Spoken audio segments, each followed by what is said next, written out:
9-year-old girl vanished in 1993, 18 years later. Her bracelet was found in a locked room. A 9-year-old girl vanished into thin air on a sunny afternoon in 1993, leaving behind nothing but a memory and a small silver bracelet that would resurface 18 years later in the most impossible place. Locked inside a room that hadn't been opened in decades, in a house belonging to a woman who supposedly had nothing to do with her disappearance. Before we dive into this mystery, please like, subscribe to the channel, and comment on what you think happened. Your opinion could be the key to understanding this story. It was a typical Tuesday afternoon in a quiet, suburban neighborhood where everyone knew everyone, where children rode bikes freely and front doors remained unlocked.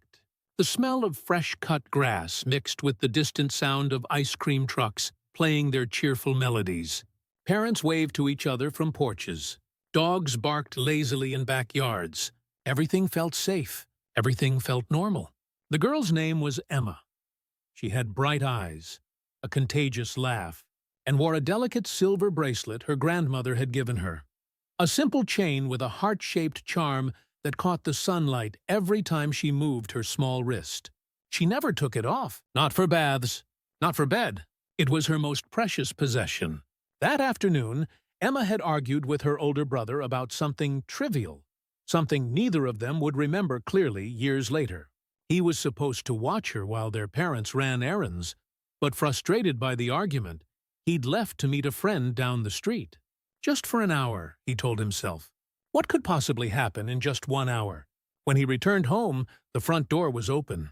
The television was still on, playing cartoons to an empty room. Emma's shoes sat neatly by the entrance, but she was gone. He called her name through every room, checking closets, under beds, in the backyard. His voice grew more desperate with each unanswered call. The ice cream truck's melody now sounded haunting in the distance. Their parents arrived to find him in tears on the front porch. Within an hour, police cars lined the street. Within 2 hours, neighbors formed search parties. Within a day, her face was on every news channel. But within a week, despite hundreds of volunteers searching every corner of town, despite questioning every neighbor and stranger, despite following every possible lead, Emma had simply vanished. The only thing certain was that silver bracelet still fastened around her wrist the last time anyone saw her. The bracelet that would become her mother's most treasured memory. The bracelet that her brother would see in his nightmares for years to come. The bracelet that would mysteriously reappear 18 years later, setting off a chain of events that would uncover secrets darker than anyone could imagine. But what really happened that afternoon? And how did that bracelet end up locked away in a stranger's house?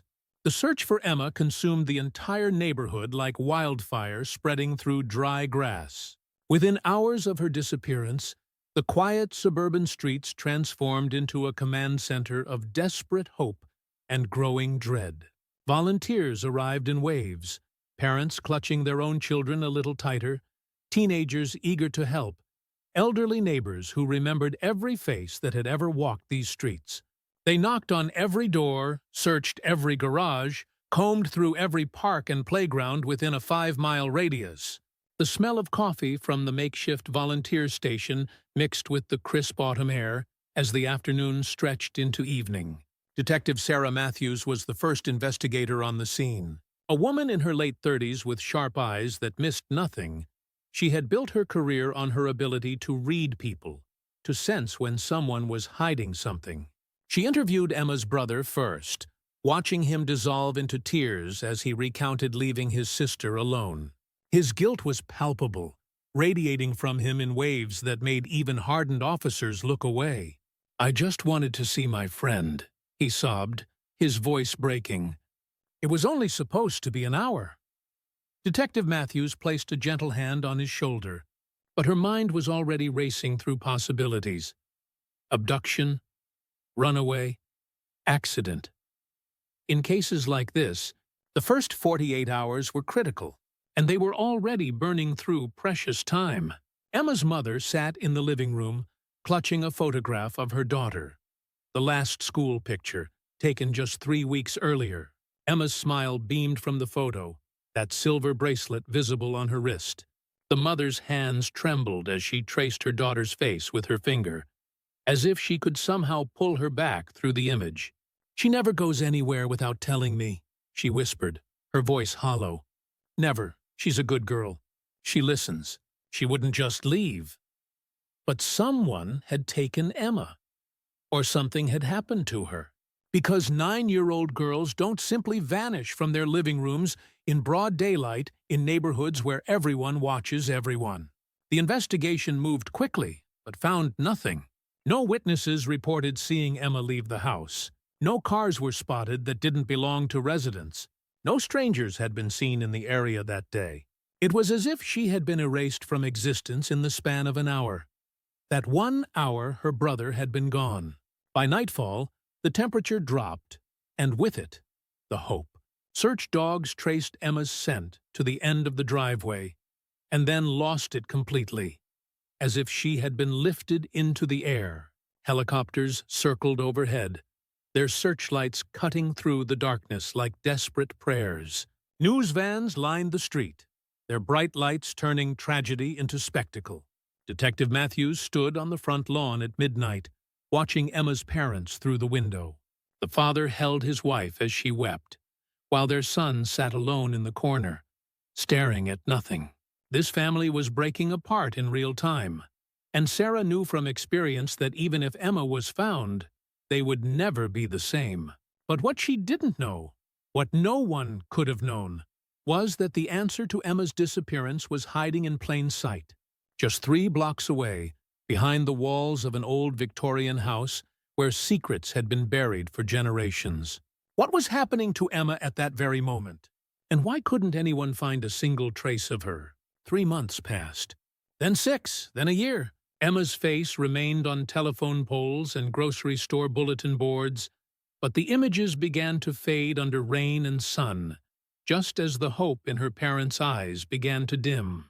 Detective Sarah Matthews refused to let go. While officially the case remained open, resources had been redirected to newer investigations. But Sarah kept Emma's file in her home office, reviewing it late at night when insomnia claimed her. She had interviewed over 200 people. She had followed every lead, no matter how small or unlikely, and she had found absolutely nothing. The neighborhood tried to return to normal, but normal had been shattered. Parents no longer let their children play outside unsupervised. Front doors stayed locked. Trust had been replaced by suspicion. Everyone looked at their neighbors differently now, wondering if evil could hide behind a friendly smile and a well-kept lawn. Emma's brother, whose name was Michael, had stopped speaking almost entirely. Now 10 years old, he carried the weight of guilt that no child should bear. He spent hours in his room, staring at the spot where he last saw his sister. His parents tried therapy, medication, everything, but nothing could reach him. He was drowning in a sea of what-ifs and if-onlys. Their mother aged 10 years in one. Her hair turned gray. Her eyes became hollow. She converted Emma's bedroom into a shrine, keeping everything exactly as it had been that last day. The bed remained unmade from that morning. Toys sat where Emma had left them, and on the dresser, in a small jewelry box, sat an empty space where the silver bracelet should have been. The father tried to be strong, tried to hold the family together, but the cracks were spreading. He suggested moving away, starting fresh somewhere else, but his wife refused to leave. "What if she comes home and we're not here?" she would say, as if Emma might walk through the door at any moment. Detective Matthews made one last comprehensive sweep of the investigation. She re-interviewed key witnesses, including the retired teacher from Emma's school, an elderly woman named Margaret Thorne, who lived in that old Victorian house on Oak Street. Margaret had been kind but distant during the initial interviews, providing her alibi without hesitation. She had been at a doctor's appointment across town when Emma disappeared, confirmed by medical records and the clinic's sign-in sheet. Sarah remembered standing on Margaret's porch, noting how the house seemed to watch the neighborhood from its elevated position. Something about it had felt off, but she couldn't pinpoint what. Margaret had answered every question calmly, expressed appropriate sympathy for the family, and had nothing to hide. The investigation moved on, but what Sarah didn't know, what she couldn't have known, was that just yards from where she stood, in a converted carriage house behind the Victorian, a young woman was making a decision that would haunt her for the rest of her life. Years would pass. Emma's case would join the thousands of unsolved missing persons files. Her family would learn to live with the unanswered questions, the endless wondering, the permanent hole in their hearts, until 18 years later, when an impossible discovery would rip open old wounds and reveal that sometimes the truth is far more complex than anyone could imagine. Could anyone have prevented what was about to unfold? Or was this tragedy set in motion long before Emma ever disappeared? The estate sale sign swayed gently in the autumn breeze, its faded letters announcing the liquidation of Margaret Thorne's possessions. The old Victorian house on Oak Street stood silent, its windows dark, its secrets about to be exposed. Margaret had passed away 3 weeks earlier at the age of 89, dying quietly in her sleep with no family to mourn her. The neighborhood barely noticed. She had been a fixture, always present, always polite, but never truly part of the community. A ghost living among the living. Estate sale hunters arrived early that Saturday morning, eager to pick through decades of accumulated belongings. They wandered through rooms filled with antique furniture, yellowed photographs, and the musty smell of time itself. Everything was for sale. Everything had a price tag. A local antique dealer named Robert Chen made his way through the second floor, his experienced eyes scanning for valuable pieces.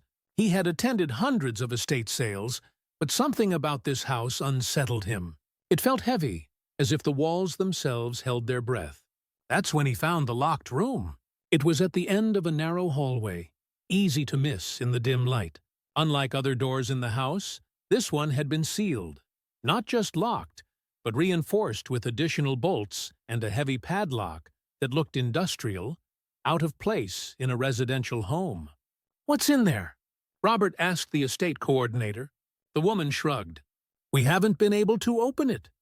The key wasn't with Margaret's belongings. We're bringing a locksmith this afternoon."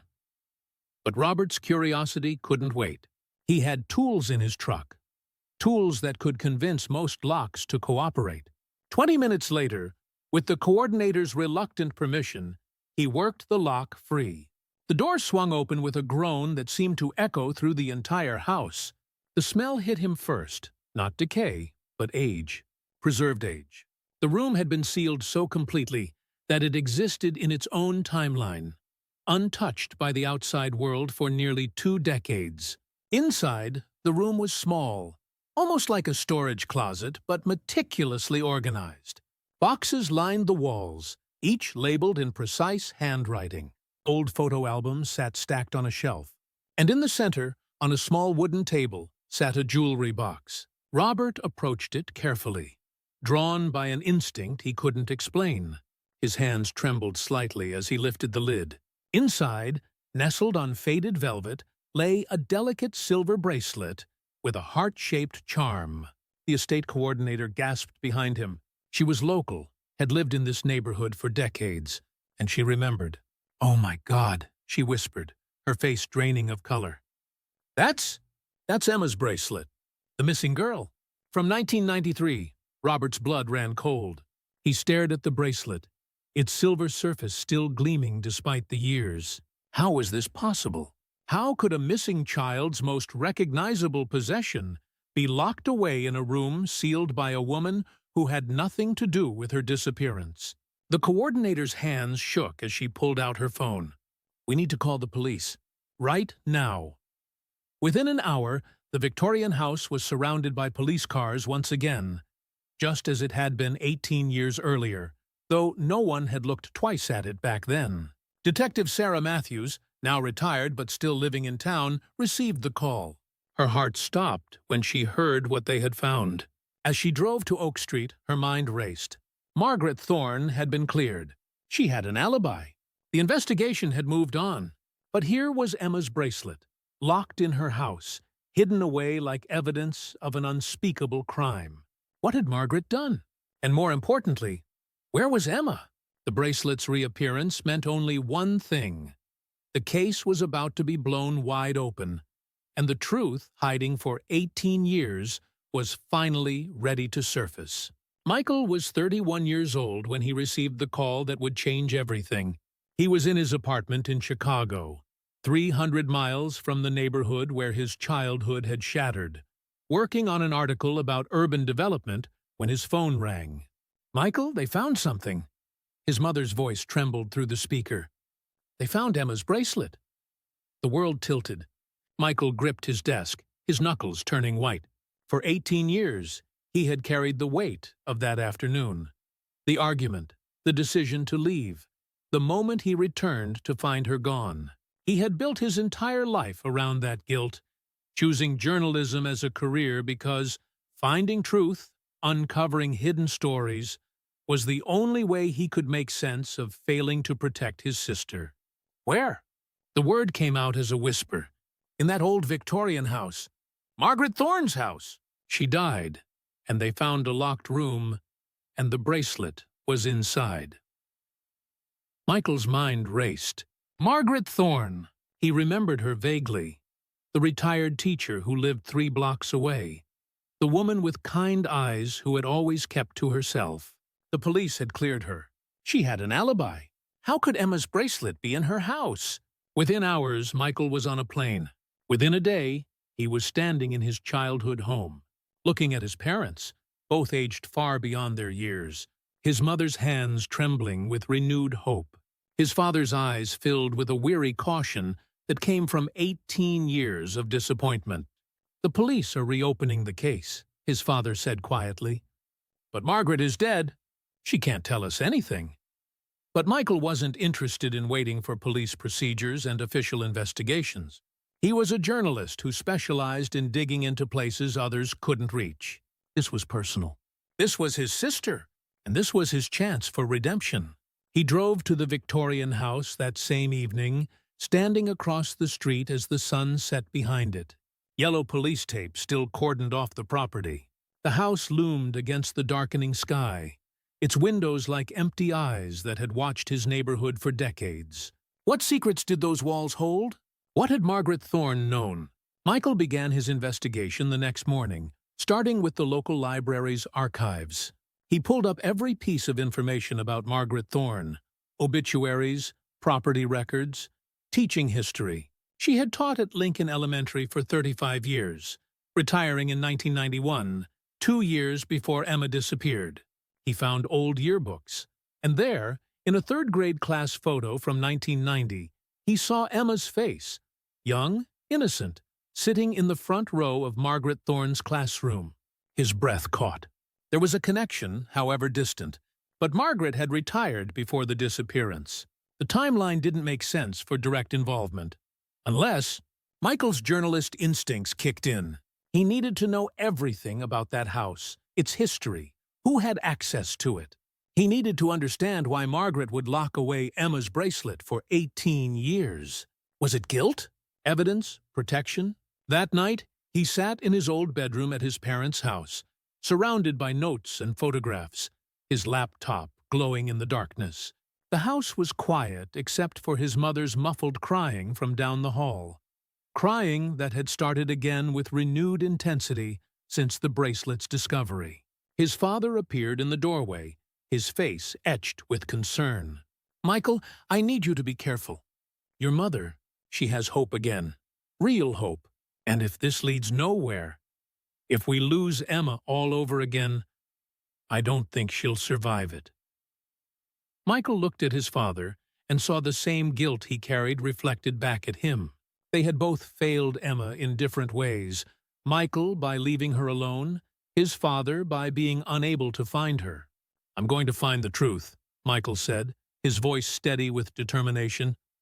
"Whatever it takes, whatever it costs." But what he didn't know was that the truth would demand a price far higher than he could ever imagine. A price that would force him to choose between justice and mercy, between his family's peace and his own conscience. What really happened in that Victorian house 18 years ago? And was Michael ready for the answer? Sarah Matthews lived in a modest house on the outskirts of town, filled with the silence of retirement and the ghosts of unsolved cases. When Michael knocked on her door that Tuesday morning, she wasn't surprised. She had been expecting someone from Emma's family. "You were just a boy," Sarah said, studying Michael's face as she let him inside.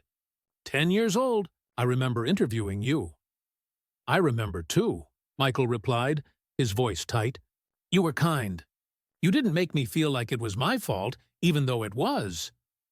Sarah led him to her home office, a room that looked more like an investigation headquarters than a retirement hobby space. Filing cabinets lined the walls. A corkboard displayed photos and notes connected by red string. And in the center of her desk sat a thick folder labeled Emma Hartley, 1993. "I never stopped working the case," Sarah admitted, gesturing for Michael to sit. "Not officially, of course, but I couldn't let it go.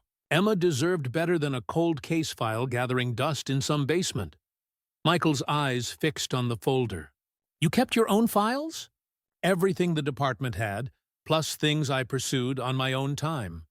Leads that were dismissed. Witnesses who seemed unreliable. Hunches that couldn't be justified in official reports." She paused, her expression grave. "I broke protocol. These files shouldn't exist, but I needed to know the truth." She opened the folder, and Michael saw his sister's face staring back at him from dozens of photographs and reports. His chest tightened. "There's something I never told anyone," Sarah said quietly. "Something that haunted me for 18 years.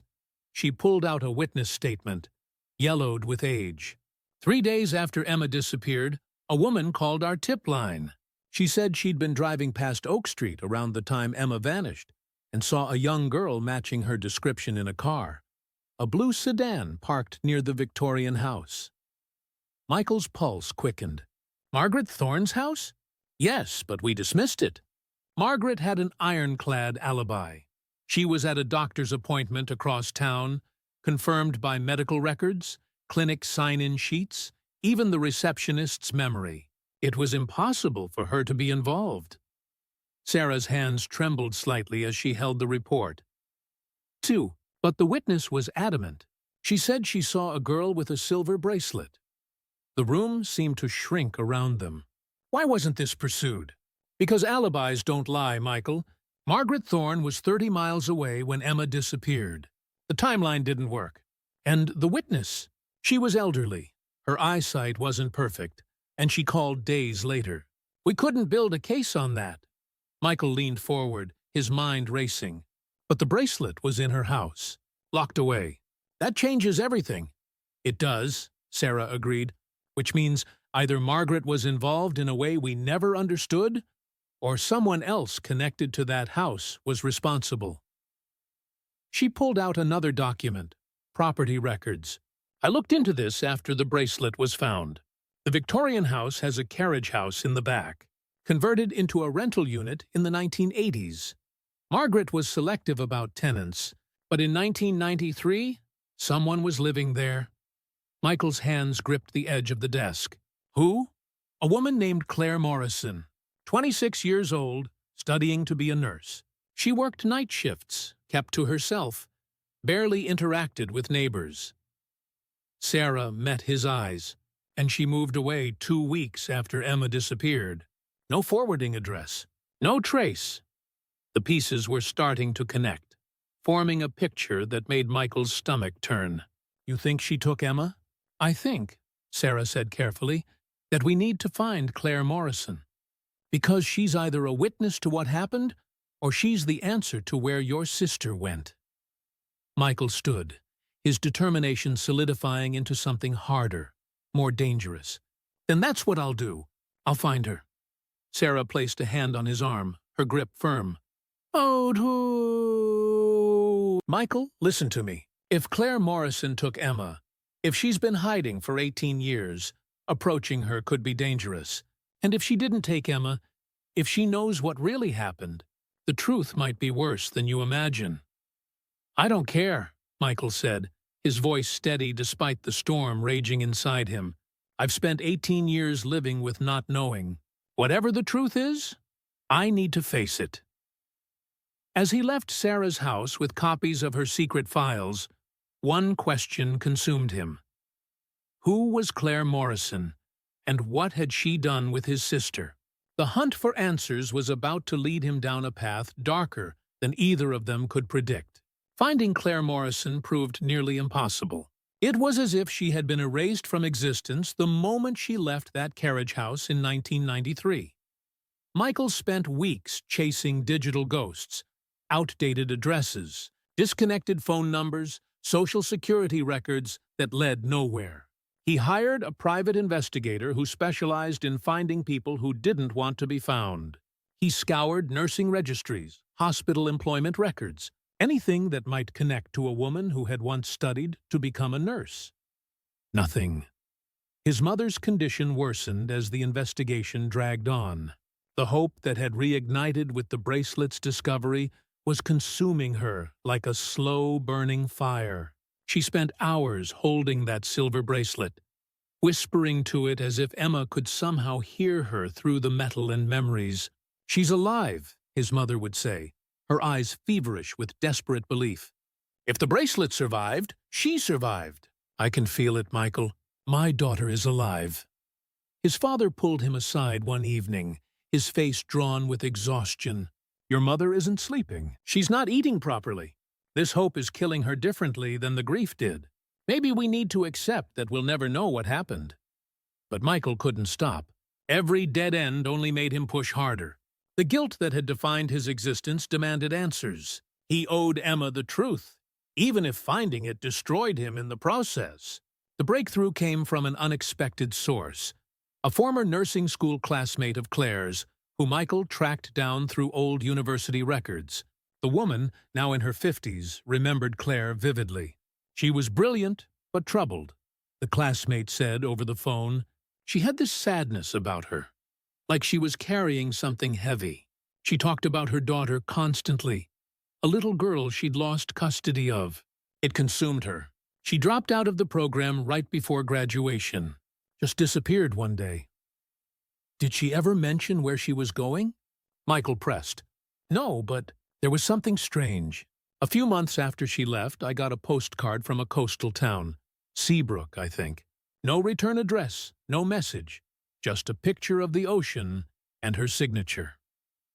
Seabrook, a small coastal town 4 states away. It wasn't much, but it was the first real lead Michael had found. He drove through the night, arriving in Seabrook as dawn broke over the Atlantic.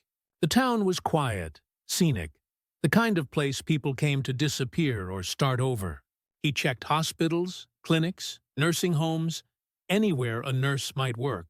On his 3rd day there, exhausted and running on coffee and determination, he found her. Claire Morrison worked as a hospice nurse under a slightly different name, Claire Morris. She looked older than her 52 years, her face marked by the kind of weariness that comes from carrying unbearable secrets. Michael watched her from across the street as she left the hospice facility, her movements careful, almost fearful, as if she expected the past to reach out and grab her at any moment. He followed her to a small apartment building overlooking the ocean. His heart pounded as he climbed the stairs to her door. This woman might hold the answers to 18 years of questions. She might know where Emma was. She might have taken his sister. Michael knocked. The sound echoed in the quiet hallway like a judgment. The door opened slowly, and Claire's face appeared. Tired eyes that widened in immediate recognition, not of Michael specifically, but of what he represented. The past, the reckoning, the truth she had been running from. "You're from there," she whispered, her voice barely audible. "From that neighborhood. I knew someone would come, eventually." "My name is Michael Hartley," he said, his voice steady, despite the adrenaline flooding his system. "My sister, Emma, disappeared in 1993. You lived in the carriage house behind Margaret Thorne's Victorian. You left 2 weeks after she vanished." He paused, letting the weight of those facts settle between them. "I need to know what you did. I need to know what happened to my sister." Claire's face crumbled. Tears spilled down her cheeks as 18 years of guilt and fear finally caught up with her. She stepped back, opening the door wider, an invitation and a surrender. "I've been waiting for this moment," she said, her voice breaking. "I've been waiting 18 years to tell someone the truth." What truth had Claire been carrying all these years? And was Michael ready to hear it? Claire's apartment was small and sparse, decorated with the minimum necessary for living, as if she had been ready to flee at any moment for 18 years. The ocean crashed against the shore below, its rhythm matching the thundering of Michael's heart. She sat across from him, her hands trembling as she clutched a cup of tea that had long gone cold. Around her neck hung a simple necklace with a small heart charm, eerily similar to Emma's bracelet. Michael's eyes fixed on it, and Claire noticed, her hand moving instinctively to cover it. "This was my daughter's," she said quietly. "The only thing I have left of her." "Tell me what happened," Michael demanded, his voice hard, despite the emotion threatening to break through. "Tell me what you did to my sister." Claire's eyes filled with tears that spilled freely down her weathered face. "I never meant to hurt her. You have to believe that. I never meant for any of it to happen." She took a shaky breath and began. "In 1993, I was broken. My ex-husband had taken my daughter in a custody battle. He had money, lawyers, everything I didn't have. I lost her completely. No visitation, no contact. It destroyed me. I was barely functioning, working odd shifts, trying to keep myself together." Michael's jaw clenched, but he remained silent, letting her continue. "That day, that Tuesday afternoon, I was driving back to the carriage house when I saw her. A little girl crying at the bus stop, looking lost and scared. She looked so much like my daughter. The same age, the same hair color, the same frightened expression my baby had the last time I saw her." Claire's voice broke. I stopped. I asked if she was okay. She said she'd had a fight with her brother and didn't want to go home. She was just a child, upset about something small that felt enormous to her. I should have called someone. I should have taken her home. But instead, "You took her," Michael finished, his voice cold. "I offered her a ride. Just to calm down, I told myself, just until she felt better. But when we got to the carriage house, I couldn't let her go. Not because I wanted to keep her, but because I was paralyzed by what I'd done." Hours passed. She asked to go home. I said soon, but soon became night, and night became morning, and I realized I'd crossed a line I could never uncross. Michael's hands gripped the arms of his chair so tightly his knuckles turned white. "You kept my sister prisoner." "For one day," Claire sobbed. "Just one day. She wasn't hurt. I gave her food, let her watch TV, tried to make her comfortable. But she was terrified, and I was terrified, and I didn't know what to do. If I let her go, I'd go to prison. If I kept her, I'd become the monster my ex-husband had accused me of being." What happened next? Michael's voice was barely controlled rage. Claire wiped her eyes, her whole body shaking. "Margaret found us. She came to collect rent. She always came on Wednesdays, and she heard Emma crying. She opened the door and saw everything. I thought she'd call the police immediately. I was ready for it. I deserved it." "But she didn't," Michael said, pieces clicking into place. "No." She looked at Emma, then at me, and she said something I'll never forget. "The system breaks more than it fixes." Claire's voice was barely a whisper now. Margaret had been a foster child herself. She'd seen horrors in the system. She didn't trust police or social services. And somehow, in that moment, she made a decision that would haunt all of us. Michael leaned forward, his entire world narrowing to this moment. "What did she do?" "She helped me leave town, gave me money, a new start, and she told me she'd take care of Emma. She said she knew people, a network that placed children with families who desperately wanted them, who would give them good homes. Private adoptions, no questions asked." The room spun around Michael. "She gave Emma away? To strangers? To a family," Claire said desperately. Margaret promised me it would be a good family. People who had tried for years to have children. People who would love her like their own. She said it was better than putting Emma back in a home where she'd been neglected enough to run away. Better than destroying my life over one terrible mistake. Michael stood abruptly, his chair scraping against the floor. Rage and anguish warred inside him. My sister didn't run away. She had an argument with me. We were kids. And you and Margaret, you stole her life, stole our family, based on some twisted logic about broken systems. I know, Claire whispered. I know what we did was unforgivable. I've lived with it every day for 18 years. That's why I became a hospice nurse. Helping people die with dignity is the only way I can ever attempt to balance what I took. Michael's mind raced. Emma was alive. After 18 years of wondering if she was dead, buried somewhere, suffering. She was alive. But she'd been given to another family, raised under a different name, living a life that should never have been hers. Where is she? Michael demanded. What family? What name? Claire reached into a drawer and pulled out a worn envelope. Her hands trembled as she handed it to him. Margaret gave me this before I left. She said if anything ever happened to her, if the truth ever needed to come out, this would help. I've carried it for 18 years, too afraid to open it, too afraid to destroy it. Inside the envelope was an address and a name. Emma's new identity, the family who had raised her, the life she'd been living while her real family grieved. Michael stared at the paper, and the weight of an impossible choice began to settle on his shoulders. His sister was alive, but revealing the truth would destroy the only life she'd ever known. What price was he willing to pay for the truth? And what price would Emma pay if he exposed it? The address led Michael to a suburban neighborhood 3 states away, the kind of place where success was measured in manicured lawns and 2-car garages. It was late afternoon when he arrived, parking down the street from the house listed on that worn piece of paper. Number 847 Maple Drive. A beautiful 2-story colonial with blue shutters and a garden in full bloom. A tire swing hung from an old oak tree in the front yard. Children's bikes leaned against the garage.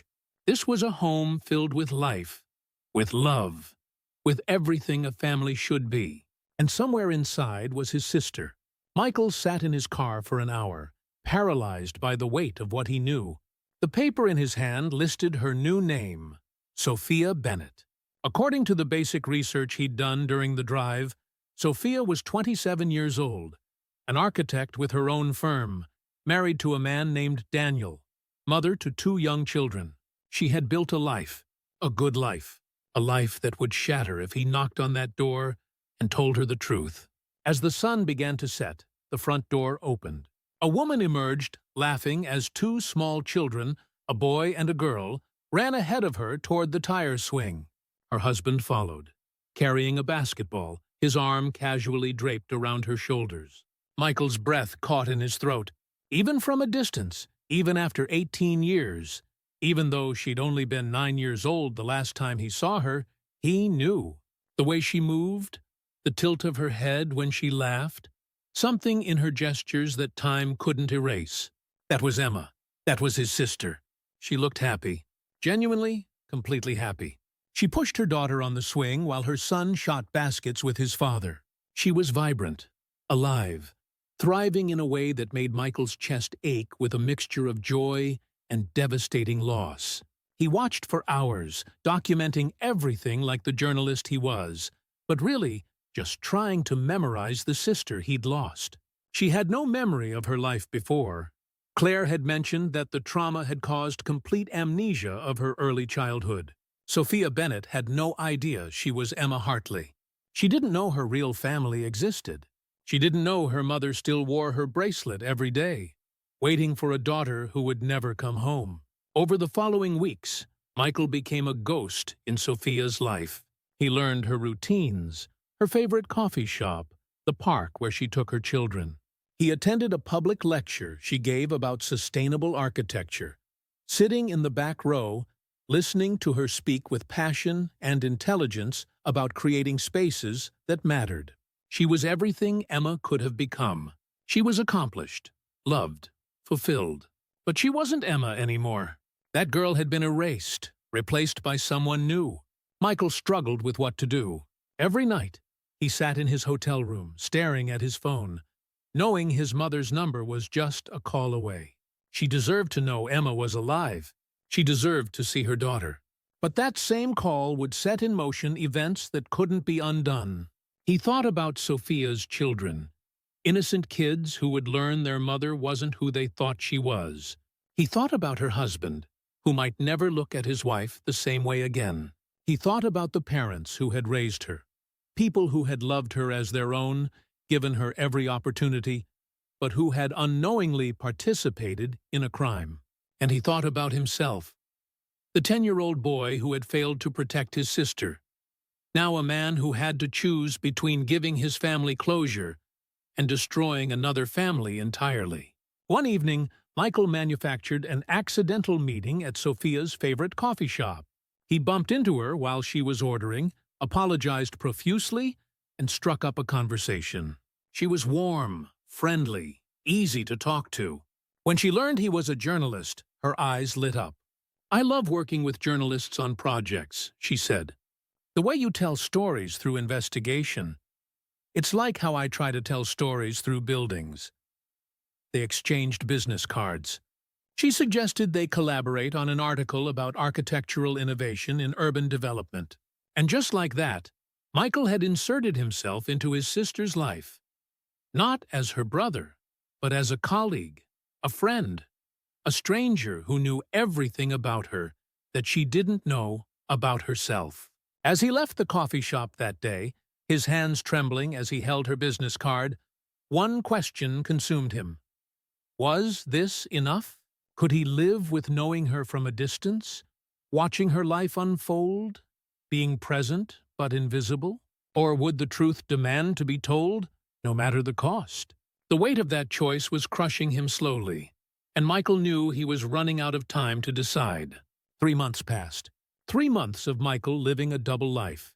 The journalist investigating his sister's disappearance, and the colleague building a friendship with the woman his sister had become. He and Sophia met regularly to discuss their collaborative article on urban development. They shared coffee, exchanged ideas, laughed at inside jokes. She introduced him to her husband Daniel, a kind man who clearly adored his wife. Michael held Sophia's children, his niece and nephew, who would never know him as family. Every interaction was torture. Every smile she gave him was a reminder of what had been stolen. Every time she mentioned her childhood, vague, fragmented memories that started at age 9, Michael felt the weight of his secret pressing down on him like a physical force. His own life was falling apart. His partner back in Chicago had left him, unable to compete with an obsession she couldn't understand. He'd lost weight, stopped sleeping properly, started drinking to quiet the war raging in his mind. The investigation that was supposed to bring closure had instead trapped him in an impossible prison. His mother's calls became more frequent, more desperate. "Have you found anything? Please, Michael, I need to know. The waiting is killing me." He lied. He said the leads had gone cold.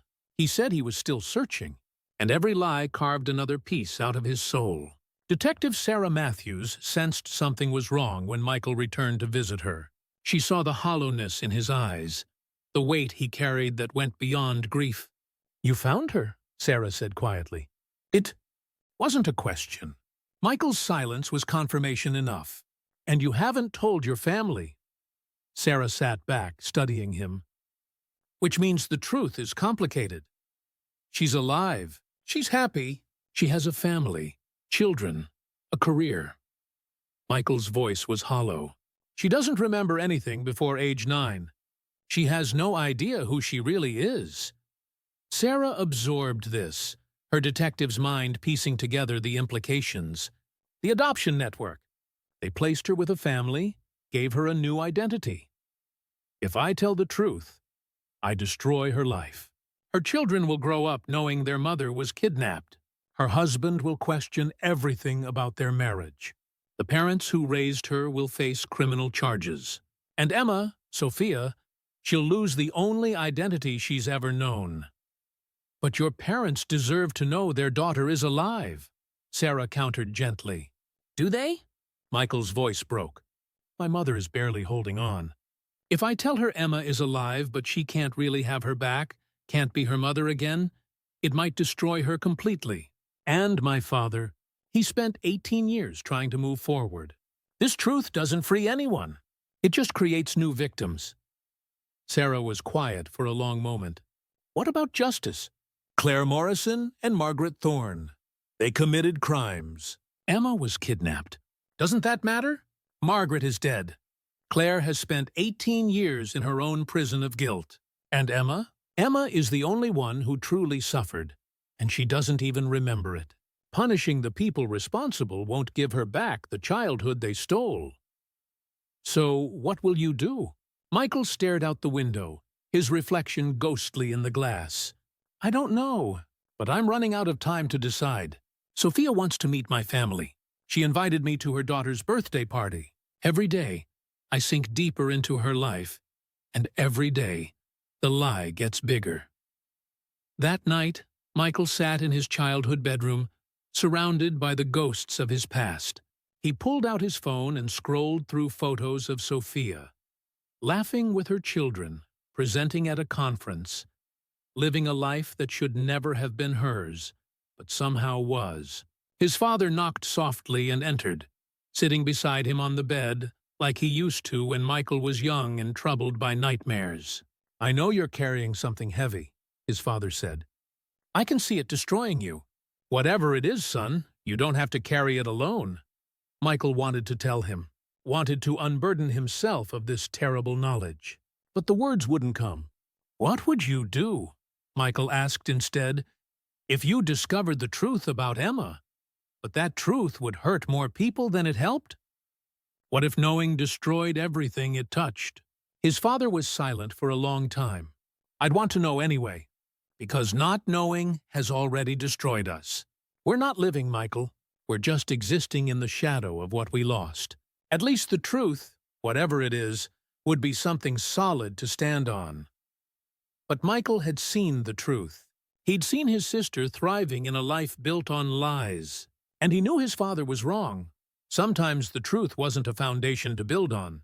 Sometimes it was a bomb that obliterated everything in its path. The birthday party was in 3 days. Sophia expected him there. And Michael knew that every moment he delayed his decision, he made the eventual revelation, or concealment, more devastating. What would he choose? His family's need for answers, or his sister's right to the life she'd built? And could he live with either choice? The birthday party was everything a 5-year-old girl could dream of. Balloons, laughter, a princess-themed cake that towered on the dining table. Michael stood in Sophia's backyard, holding a wrapped present, feeling like an imposter at his own niece's celebration. Sophia greeted him warmly, introducing him to extended family and friends as my colleague and friend Michael, the journalist I've been working with. Each introduction felt like a betrayal. To her, to his family, to the truth itself. He watched Sophia's daughter, his niece, blow out her candles, her face glowing with pure joy. He watched Sophia's parents, the ones who had raised her, loved her, given her everything, beam with pride at their daughter and grandchildren. This was a family, imperfect in its origins, but real in every way that mattered. Daniel approached him, holding 2 beers. Sophia speaks highly of you. She says you have this intensity about your work, like you're always searching for something deeper. Michael accepted the beer, the irony cutting deep. Just trying to find the truth in stories. Sometimes it's buried pretty deep. Well, I'm glad you two connected. She's been happier since you started working together. More energized, Daniel smiled. She doesn't let many people into her world easily. You must have made quite an impression. The guilt was suffocating. Michael excused himself and found refuge in the quiet of the front yard, gasping for air like a drowning man. His hands trembled as he pulled out his phone. His mother had called 3 times that day. She always called more frequently around Emma's birthday, which had been last week, a date Sophia didn't even know was significant. Before he could stop himself, Michael dialed Detective Sarah Matthews. "I can't do this," he said when she answered. "I thought I could, but I can't. Every moment with her is a lie. Every smile, every conversation, it's all built on this massive deception." "Then tell her the truth," Sarah said simply. "And destroy her? Destroy this family? Those kids will grow up knowing their entire family history is built on a kidnapping. Sophia will question every memory, every relationship. Her parents, the ones who raised her, they'll go to prison." "They committed a crime, Michael. They adopted a child through an illegal network. They were told she came from a troubled situation. They gave her a good home, a good life. They didn't know the truth any more than Sophia does." Michael's voice cracked. "This isn't about justice anymore, Sarah. It's about choosing which innocent people to destroy." Through the window, he could see Sophia dancing with her daughter, both of them laughing. The scene was so perfect, so pure, that the thought of shattering it felt like committing violence. "What if," Sarah said carefully, "there was a middle path? What if you could give your family some closure without destroying hers?" "How?" "You write the story. Not about Sophia specifically, but about cold cases and the moral complexity of truth. You return the bracelet to your mother with enough information to give her peace, that Emma lived, that she was placed with a loving family, that she's okay. But you don't reveal where or who. You let your mother have hope without the burden of an impossible choice." Michael closed his eyes. "You're asking me to lie to everyone." "I'm asking you to be merciful. To all of them. Sometimes the truth isn't meant to be fully revealed. Sometimes love means protecting people from realities that would break them." Before Michael could respond, Sophia appeared on the porch. "Michael, you okay? You've been out here a while." He quickly ended the call and turned to face her. She looked concerned, her head tilted in that familiar way that reminded him so much of their mother. "Just needed some air. Work stress," he lied. She studied him for a moment, then sat on the porch steps, patting the spot beside her. "You know, you can talk to me about whatever's really going on. You've been different lately. Distant." Michael sat, maintaining the space between them that represented the chasm of secrets he held. "I'm working on a difficult story, about a cold case, a missing child." Sophia's expression shifted to understanding. "That's heavy. Are you getting too close to it? Sometimes as journalists, we forget to protect ourselves from the stories we chase." "Yeah," Michael said quietly. "I'm definitely too close to this one." They sat in comfortable silence, watching the sunset paint the sky in shades of orange and pink. In another life, they would have watched sunsets like this as siblings. In this life, they were just two people connected by a truth that could never be spoken. "Can I tell you something strange?" Sophia said suddenly. "I've always felt like there's this gap in my life. My memories start clearly around age 9, but before that, it's like looking through fog. My parents say it's normal. The childhood memories fade. But sometimes I dream about things I can't quite remember. A different house, a different room, a boy's voice calling a name that isn't mine." Michael's blood ran cold. "Do you ever want to explore those memories?" Sophia shook her head. "I have everything I need. A family who loves me, a career I'm passionate about, children who are my whole world. Why would I want to disturb that by digging into a past that's probably just fragments and imagination?" "Because it's real," Michael wanted to scream. "Because that boy was me, and that name was Emma, and everything you think you know about yourself is built on a lie." But instead he said, "You're probably right. Sometimes it's better to focus on the life we have than the one we can't remember." Sophia smiled and stood, extending her hand to pull him up. "Come on, let's get back to the party. My daughter wants you to see her open your present." As Michael followed her back inside, watching her rejoin her family, he realized he'd made his decision. Not consciously, but somewhere in the depths of his soul, where love and guilt intertwined. He would protect her. He would give his family partial closure. and he would carry the full weight of the truth alone, buried so deep it could never escape. But first, he had one more person to confront, one more piece of this puzzle that demanded resolution. Claire Morrison had given him the information. Now she needed to understand what he was going to do with it, and why she could never, ever reveal the truth herself. Michael returned to Seabrook one final time. The coastal town looked different now, not like the place where he'd found answers, but like a graveyard where secrets would be buried forever. Claire Morrison answered her door with the weariness of someone who'd been expecting this moment. She looked older than when he'd first confronted her, as if the truth being exposed had aged her rapidly.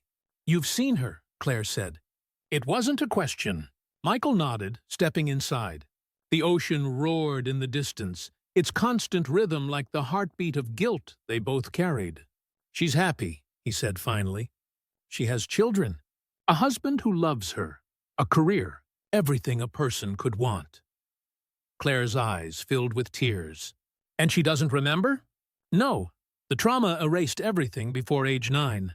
She has fragments, dreams, feelings she can't quite place, but nothing concrete. She doesn't want to explore them.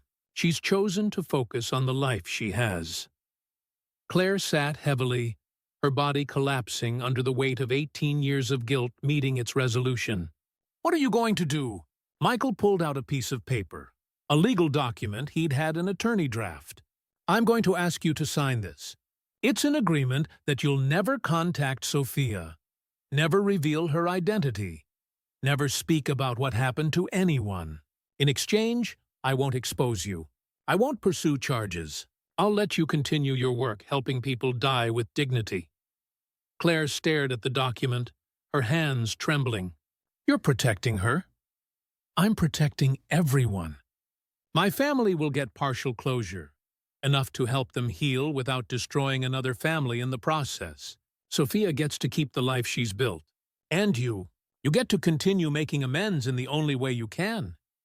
"What about justice?" Claire whispered. "Don't I deserve to be punished?" Michael's laugh was bitter. "Justice? Justice would mean my sister gets her childhood back, my parents get 18 years of memories they were robbed of, and you and Margaret face consequences. But justice is impossible here. The best we can do is mercy." Claire picked up a pen, her signature shaky as she signed the document. "What will you tell your family?" "That I found evidence Emma was placed with a loving family through a private adoption network. That she's safe and happy, but revealing her identity would destroy innocent lives. That the investigation ends here." "Will they accept that?" Michael thought of his mother, clutching Emma's bracelet like a lifeline. He thought of his father's practical wisdom about truth and closure. They'll have to, because the alternative is worse. Claire stood and walked to a small desk in the corner, pulling out an old shoebox. Inside were letters, dozens of them, written but never sent. "I wrote to her," Claire said softly, "every year on the anniversary of what I did. Letters apologizing, explaining, begging for forgiveness she'll never be able to give because she'll never read them. I couldn't send them, but I couldn't stop writing them either." She handed the box to Michael. "Maybe someday, if she ever needs to know, if circumstances change, these will help her understand that what I did came from brokenness, not evil, that I've spent every day since trying to become someone worthy of her forgiveness." Michael took the box, feeling its weight, not just physical, but emotional. These letters represented Claire's penance, her attempt to make peace with the unforgivable. "There's something else you need to know," Claire said. "Margaret's adoption network, it wasn't just about Emma. Over the years, she placed dozens of children. Some from genuinely bad situations, some like Emma, taken by desperate people who made terrible choices. If you expose what happened with Emma, that entire network collapses. Families who've raised these children for years will be torn apart. Children will be ripped from the only homes they've ever known." The revelation hit Michael like a physical blow. This wasn't just about Emma. It was about dozens of lives, dozens of families, all built on a foundation of illegal adoptions and good intentions twisted into criminal acts. "How many?" he asked. "I don't know exactly." Margaret kept careful records in that locked room, records that were probably destroyed when the estate was cleared. "But I know there were many. Some of those children are adults now, with their own families. Opening this case doesn't just affect Emma. It's like pulling a thread that unravels countless lives." Michael stood at the window, watching the ocean's endless cycle of waves. Each one came with force and retreated with resignation, just like the truths he kept trying to reveal, only to pull back at the last moment. "Then it's decided," he said finally. "The secret stays buried, all of it. Margaret's network, Emma's identity, everything. The only people who will ever know the full truth are you, me, and Detective Matthews." Claire nodded, relief and regret mixing on her weathered face. "What about you? How will you live with this?" Michael turned to face her, his expression hollow. "The same way you do, by waking up every day and choosing to carry the weight so others don't have to. By accepting that sometimes love means bearing unbearable truths alone." As he left Claire's apartment for the last time, carrying the box of unsent letters, Michael knew he'd crossed a threshold he could never return from.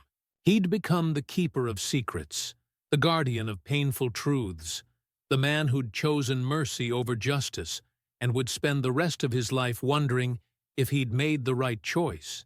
The ocean crashed below, indifferent to human suffering and human sacrifice. As Michael drove away from Seabrook and toward the hardest conversation of his life, the one where he'd have to look his mother in the eyes and give her hope wrapped in necessary lies.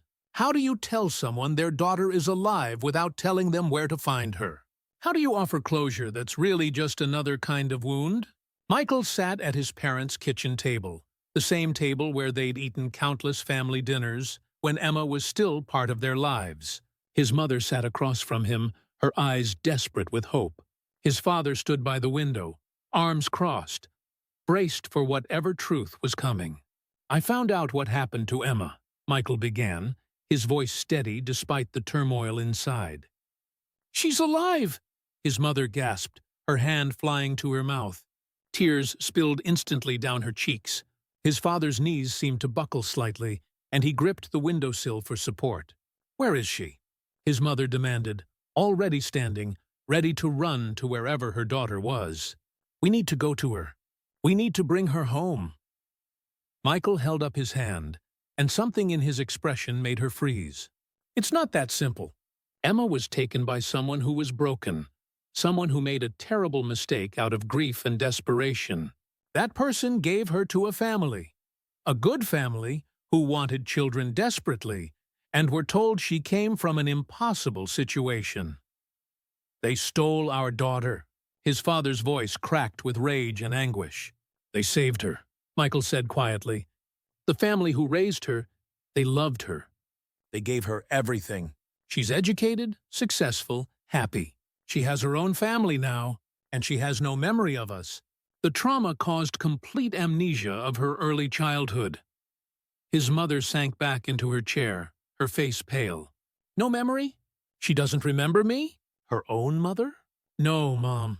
To her, the people who raised her are her parents. Her whole identity is built on that life, and revealing the truth now would destroy her, not bring her back to us. It would rip apart her marriage, traumatize her children, and shatter everything she believes about herself." The kitchen fell into heavy silence, broken only by his mother's quiet sobbing. "So we found her, but we can't have her," his father said, his voice hollow. "We know she's alive, but we can't see her, can't hold her, can't tell her we never stopped looking." Michael's throat tightened. "If we reveal who she is, we destroy her current family, traumatize her children, and potentially expose an entire network of illegal adoptions that would tear apart dozens of other families. Families with children who were rescued from genuinely horrible situations. This isn't just about Emma anymore." His mother looked up, her eyes red and swollen. "I don't care about other families. I want my daughter." And Emma, the Emma you knew, is gone, Michael said, the words cutting him as deeply as they cut her. The woman she became deserves to keep the life she's built. She deserves peace. And maybe we deserve to know she's happy, even if we can't be part of that happiness. His father moved to his wife, placing his hands on her shoulders. What are you asking us to do, Michael? I'm asking you to let her go, to accept that she survived, that she's thriving, and that our love for her means protecting her from a truth that would destroy her. I'm asking you to find peace in knowing she's alive and well, even if we can't reclaim her. His mother shook her head violently. I can't accept that. There has to be another way. Michael pulled out an envelope. Inside was a recent photo of Sophia at one of her architectural presentations that had been published in a professional journal. He placed it on the table, carefully positioned so they could see her face, but not any identifying details. This is her, he said softly. I can't tell you her name or where she lives, but I can tell you she's beautiful, intelligent, and loved. She has children who adore her, a husband who cherishes her, a career she's passionate about. Look at her face. Mom, look at how happy she is. His mother picked up the photo with trembling hands, tracing her daughter's face with her fingers, just as she'd done with Emma's school picture 18 years ago. She stared at it for a long moment, and Michael watched as something shifted in her expression. Grief warring with maternal love. She does look happy, she whispered. She looks complete. She is, Michael confirmed.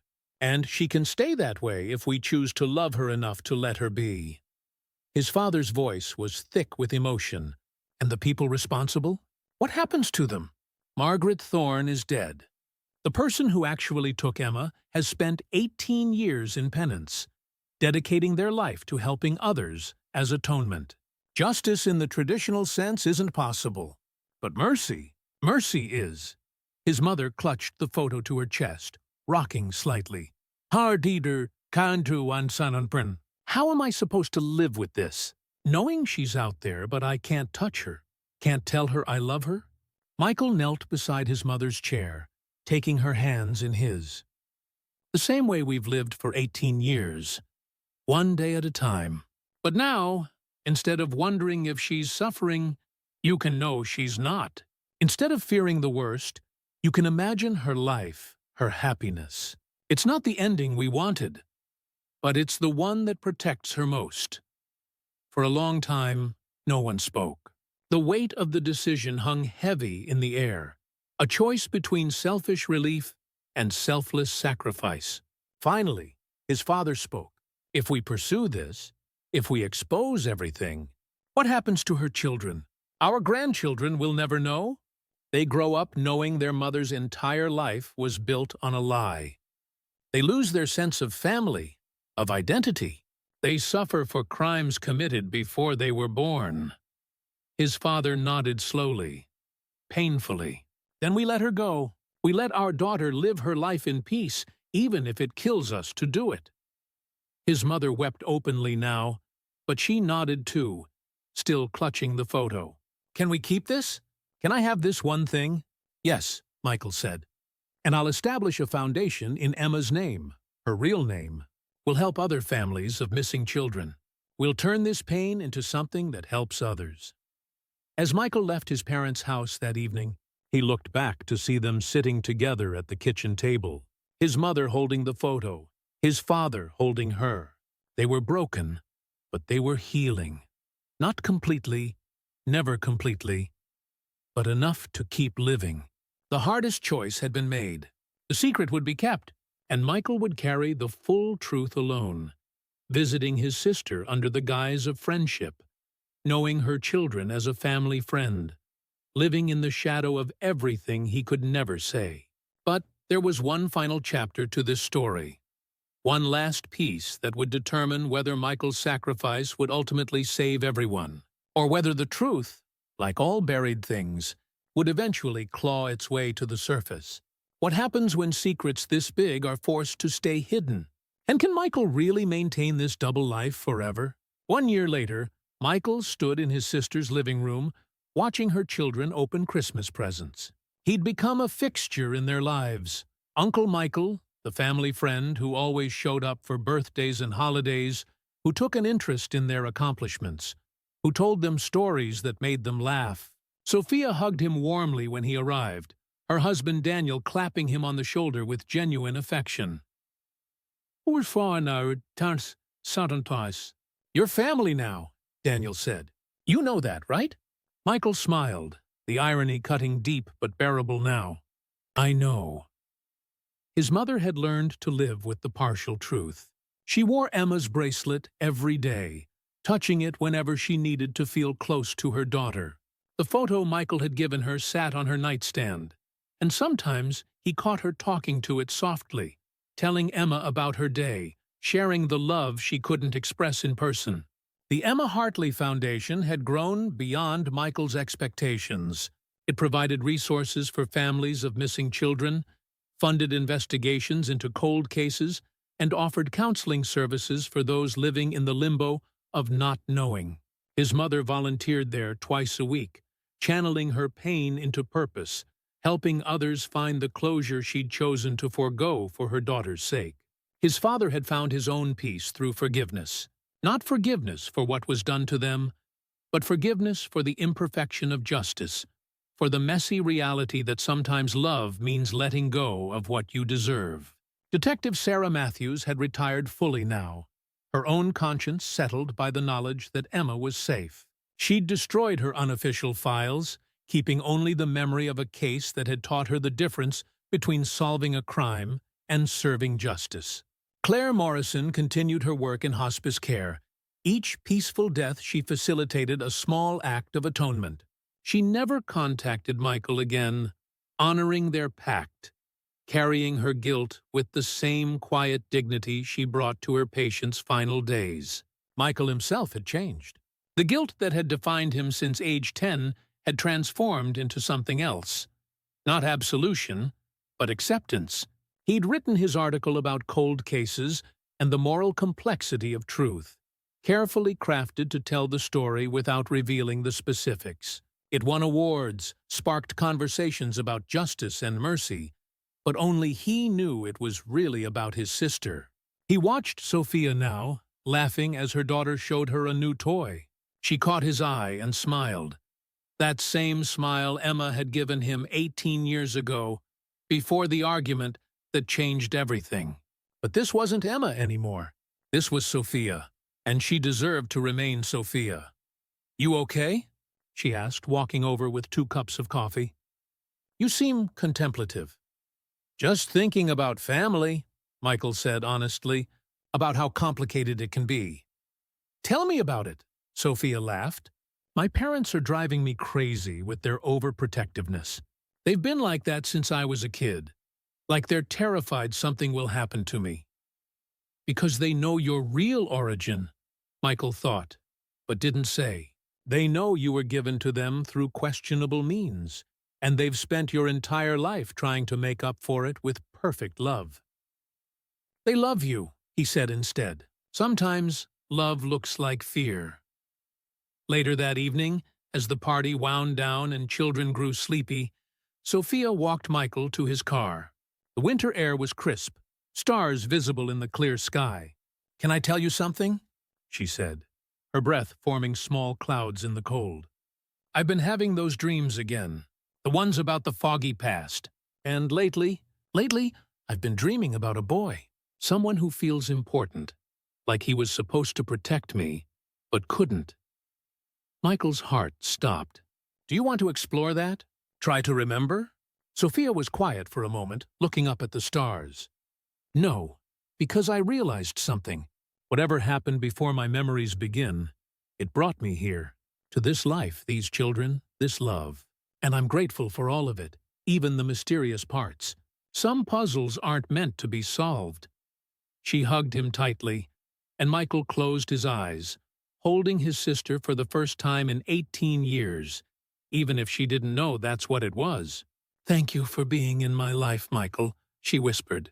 "You've become so important to us. It's like you've always been meant to be here." "I have been," he said, his voice thick with emotion, "in ways you can't imagine." As he drove home that night, Michael realized that he'd found a strange kind of peace. He couldn't change the past. He couldn't undo what was done.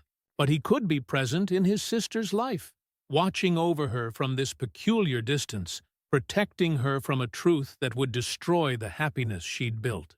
His phone rang, his mother calling to ask about the Christmas gathering, hungry for any details about Emma's life that Michael could safely share.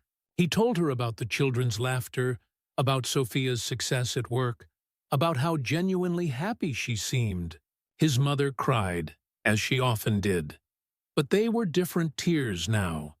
Not the hollow grief of loss, but the bittersweet tears of a love that could only express itself through sacrifice. The bracelet sat in a jewelry box at his parents' house, a symbol of everything lost and found, of secrets kept and truths honored. It was no longer a reminder of absence, but a testament to presence. Emma was out there, living, thriving, even if they could never reclaim her. Michael had learned that truth wasn't always black and white, that justice wasn't always served through revelation, and that family could be both the source of our deepest wounds and our most profound healing. He'd chosen mercy over vengeance, protection over exposure, and in doing so, had found a way to live with the unbearable. Some mysteries remain unsolved. Some truths stay buried. And sometimes, the greatest act of love is allowing someone to live in peace, even when that peace is built on foundations you know are false.